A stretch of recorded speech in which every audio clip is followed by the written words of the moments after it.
आज आपण पाहणार आहोत ऑनलाईन चुकीने ट्रान्स्फर झालेले पैसे परत कसे मिळवावे.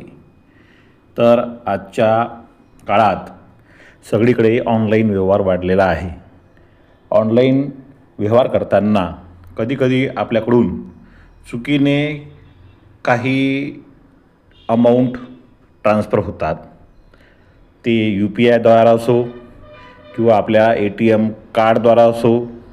ऑनलाईन ट्रान्झॅक्शन करताना आपले असे पैसे चुकीनं दुसऱ्या अकाउंटला जिथे आपल्याला ते पाठवायचे नसेल अशा प्रकारच्या अकाउंटला ते ट्रान्स्फर होतात.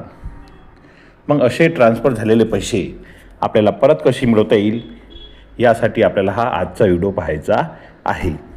याद्वारा आपण चुकीने ट्रान्स्फर झालेले पैसे परत कसे मिळवू शकतो हे मी आज तुम्हाला सांगणार आहे. यासाठी आपल्याला सगळ्यात पहिले गुगल क्रोमवर यायचं आहे आणि येथे आपल्याला NPCI टाईप करायचं आहे. पहा, यामध्ये NPCI आलेला आहे. या NPCIवर आपण क्लिक करा. यानंतर येणाऱ्या पेजमध्ये आपल्याला खाली जर आपण स्क्रोल केलं तर आपल्याला कस्टमर दिसेल. या कस्टमरवर क्लिक करावे आणि याच्यामध्ये पहिलाच ऑप्शन आहे रजिस्टर अ कंप्लेंट. याच्यावर आपण क्लिक करा. क्लिक केल्यानंतर पहा आपल्याला इथे ऑनलाईन आपली कंप्लेंट रजिस्टर करायची आहे.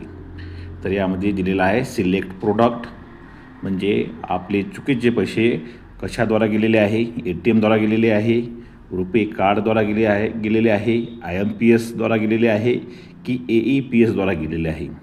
आपल्याला जे योग्य वाटेल यापैकी त्याला सिलेक्ट करावं. त्यानंतर दुसरा ऑप्शन आहे ट्रान्झॅक्शन टाईप.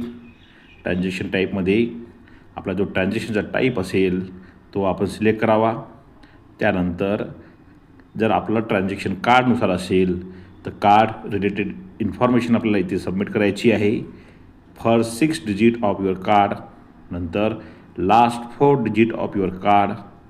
ट्रान्झॅक्शनची आपल्याला डेट टाकायची आहे, ट्रान्झॅक्शन ID टाकायचा आहे, ट्रान्झॅक्शनचा अमाऊंट टाकायचा आहे, आपल्या बँकची आपल्याला डिटेल टाकायची आहे, म्हणजे बँकचं नाव सिलेक्ट करायचं आहे.